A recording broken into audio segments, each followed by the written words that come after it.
Oh my God! Makakabalik pa ba ako ng Dubai? Ano naman nangyayari sa Dubai? Yung aso. So, what I tell you that keep praying. Yung missile, yung pupunta sa kanya doon sila. At lalo dyan sa Dubai. Kaya palagi. Kasi it's malapit sa Dubai. Sana naman hindi naman sama-sama. Ito normal na. So ganun ng taan ng hindi ko na-jewish. Nakahimik. Ayun. Let's keep. Good morning guys. Wait lang. May sasakyan siya. Oh my God! Makakabalik pa ba ako ng Dubai?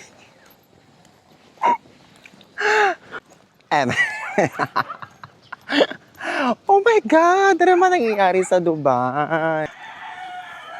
Hello guys. Nakita naman natin kung ano nangyayari ngayon sa mundo.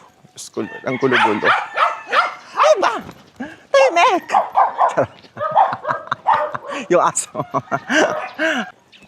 Ayun, wala naman tayo magagawa guys kung yun talaga ang kapalaran. Tsari. Hindi yun talaga kung ganyan talaga ang nangyayari.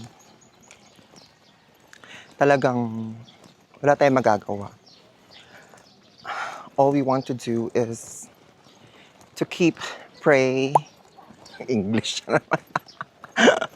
Wala tayong ibang pwedeng gawin para mag-pray kay Lord. Hindi na ito magtatapos eh. Kasi ang dami ng mga ugat ng pinanggalingan ng dahilan kung bakit sila nagigera. I've been in Israel 3 times. And almost 13 years sa Dubai. Pero naranasan ko yan yung sa Israel, yung unang nag-attack yung Hamas and everything. Hanggang sa unang atake ng Iran sa Israel. Andun ako mga time na yun. Pero yung situation sa Israel, napakakalmado. They're very confident na government will protect them, will protect us. So, gusto ko lang sabihin na I will not going to say anything against both of countries na nag-aaway ngayon. I just want to tell you that keep praying.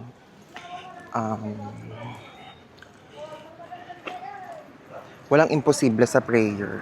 So, pray lang tayo mag-pray. Lagi tayo mag-ingat, lalo dyan sa Dubai. Na bago lang ginera. At sa iba pa sa Middle East. Sa Gulf countries. Diba? Ayun na. Kailan kaya ako makakabalik? Madalas akong bumisita doon. Sa Israel. With my friends. Tuwing Gay Pride. Andun ako palagi kasi it's malapit sa Dubai. 2 hours lang ang flight. So, ayun, marami akong friends doon na kalaro ko sa volleyball. Mga friends ko na local. Andun sila lahat. So, pati yung kapatid ko nandoon. So, sa mga viewers natin dyan sa Israel, keep praying. Huhupa din yan. Tulad ng dati. Of course.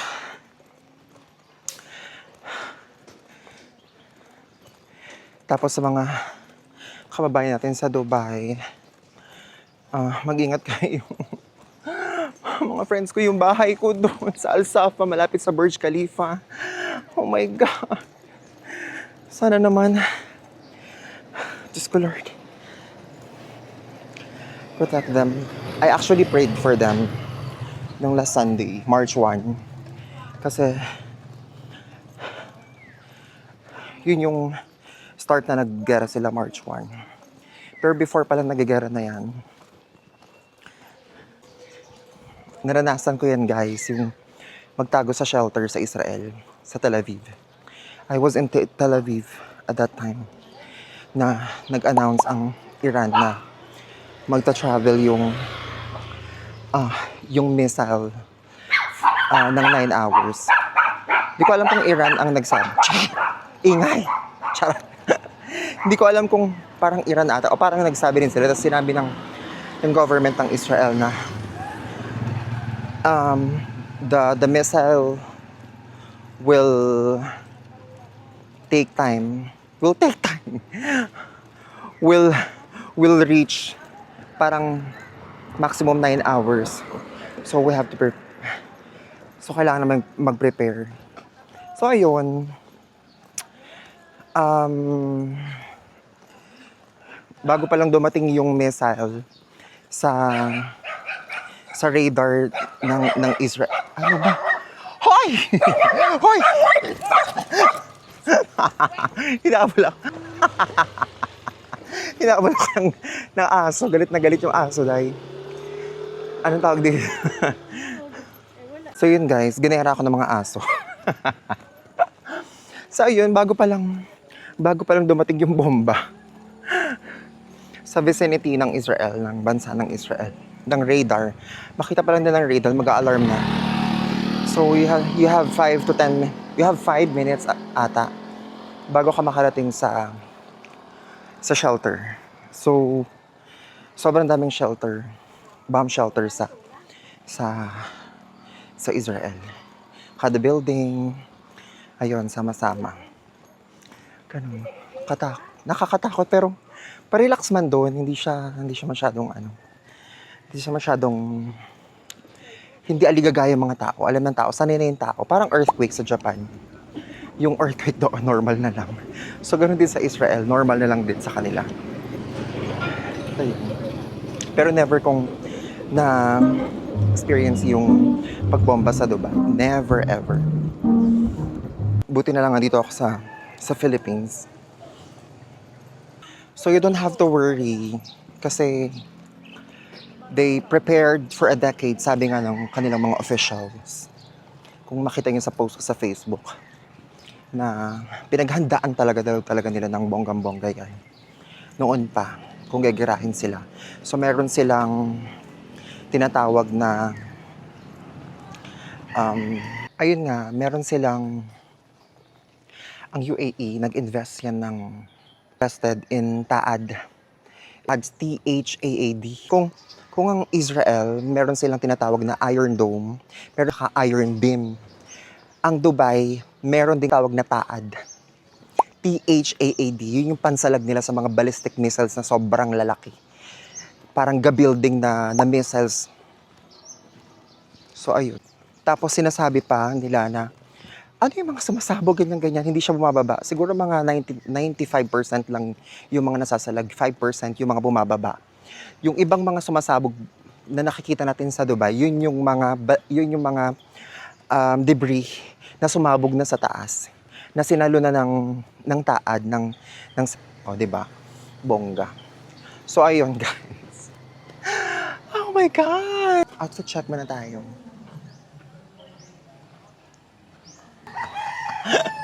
So I'm wearing diesel. Nakikita nga yan. Diesel jacket.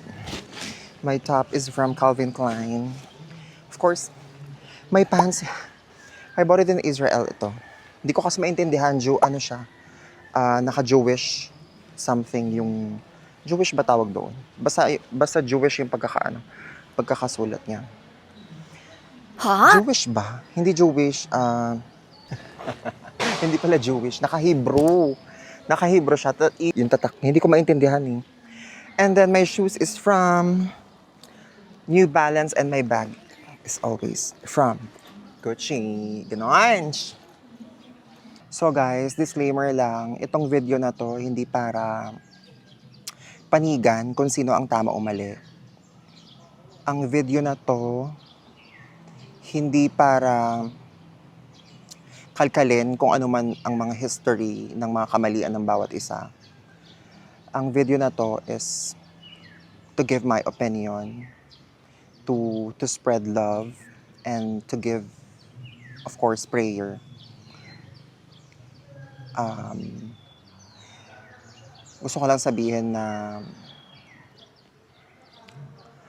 Um, of course, meron din akong pamilya sa Israel.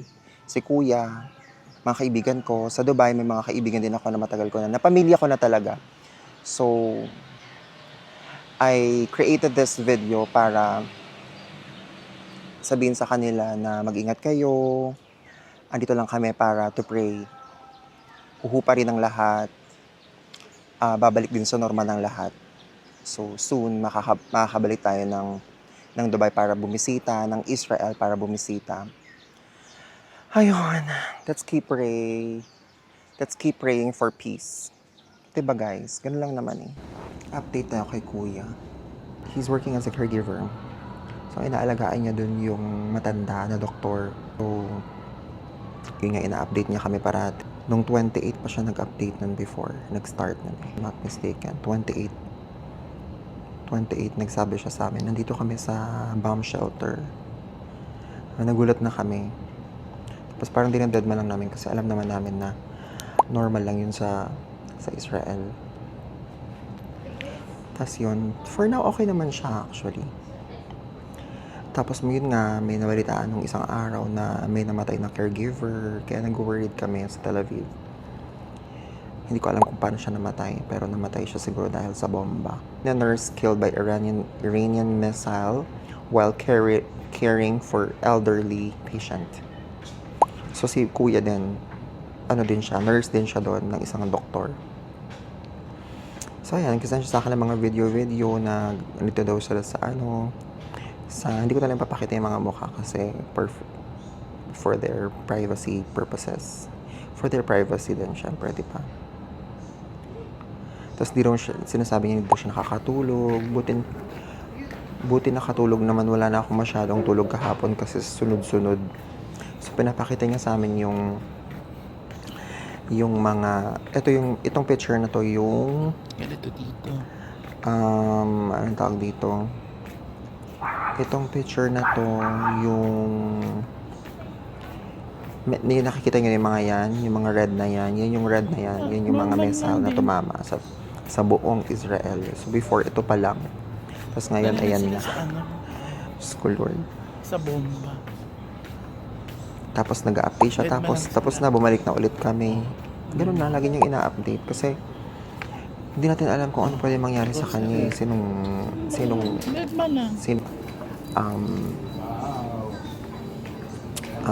sasaklolo. Diba? Walang sasaklolo. Kundi kailangan niya mag-update para mag-update din kami just in case may mangyari man, diba, sa kanya. Tapos yung amo niya ayaw bumaba sa bomb shelter. Siya lang yung bumababa. Pinipilit niya. Pati yung mga anak ng doktor. Sinasabi, alika na, baba na. Pinapababa siya. Pero ayaw niya bumaba. Yung matanda. Gusto niya magstay daw siya doon sa loob ng bahay. Tapos si kuya na lang bumababa. Kasi pinipilit nilang pababain yung amo ni kuya para anong tawag dito? Para bumaba sa bomb shelter, pero ayaw naman niya. Kasi pag namatay yung amo niya, mawawalan siya ng work. School work. Tapos yun, pag nagsirena ito, biglang nagsirena, takbo. Alam mo, na-update niya lahat sa amin yung mga nangyayari.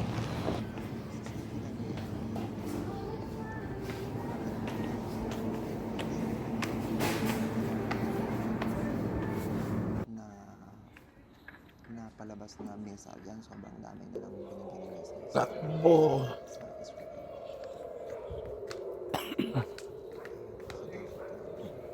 Dito kami ngayon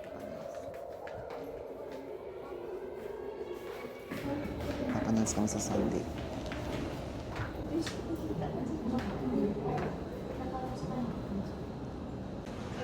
Ayun guys, nag-update kami kung ano. Nag-chat ba sa'yo kay kuya? Kung ano sabi niya? Ano yung last na chat niya sa'yo? Nasa shelter. Ngayon, wala pa. Na-update namin siya. Kasi anong oras? Ang difference ng 5 hours, diba? 5 or 6. Oo, hindi siya online na eh. Tulog pa yun. Baka natulog pa siya. Anong oras na? Siguro mga 8. Hindi. Nag-update lang kami. Mga 4. Hindi mga 6. Ganyan. Feeling ko tulog yun. Ang hirap pa naman pagtulog ka, tas may sirena. Hindi mo naririnig, hindi ka na makakababa. Nakakatakot, no? Ayaw pa naman sumama ng amo niya. Gusto niya daw mamatay ko. Sabi niya, gusto daw mamatay ng amo niya doon. Kaya dead ma siya. Diyos ko. Wala siyang pakialam. Ategi yung supreme leader nila. Kaya sila nag-aalaburuto. Ayun lang.